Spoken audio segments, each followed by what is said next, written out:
Welcome to Module 4, where we consider taxation and investment strategies for property investment. In this module, we're going to be primarily concerned with developing our DCF model that we started to develop previously to include treatment of taxation. This enables you to analyse properties from the point of view of particular investors and their particular taxation situation.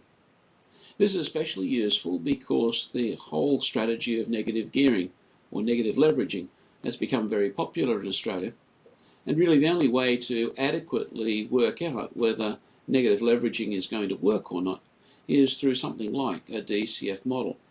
And once you put taxation into your model, you'll be able to use it to analyse these kind of questions, which are extremely important and relevant to Australian property investment at present. There are a number of resources related to adding that DCF component. In addition to the basic taxation treatment, there is also some treatment of depreciation and capital expenditure. If these things aren't familiar to you from your introductory finance and accounting, it would be worthwhile working through the resources where they're described for you. You also, once you've done the learning activities, look at the reading for this module. I'm setting Chapter 5 of Roland's textbook as the core reading.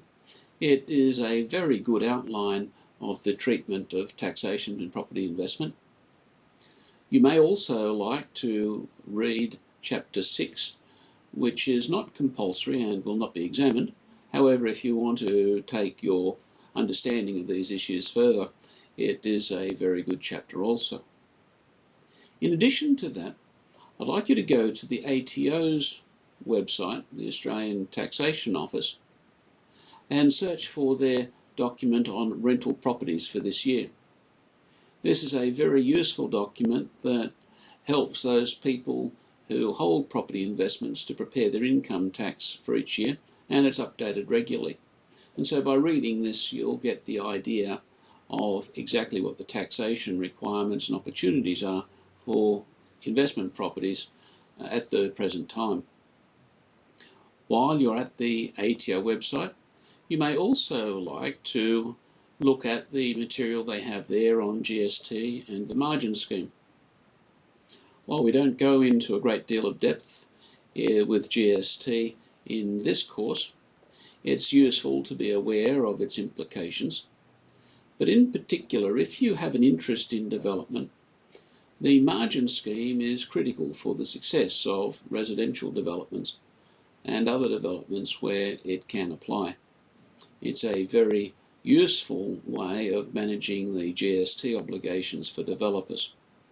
However, the margin scheme is also optional for you to read through, and if at this point it's not relevant to your needs, then it won't be, well, it's not going to be examined regardless, but I do recommend that you at least note that it's there, maybe download it for further reference if you do find yourself taking an interest in the development area.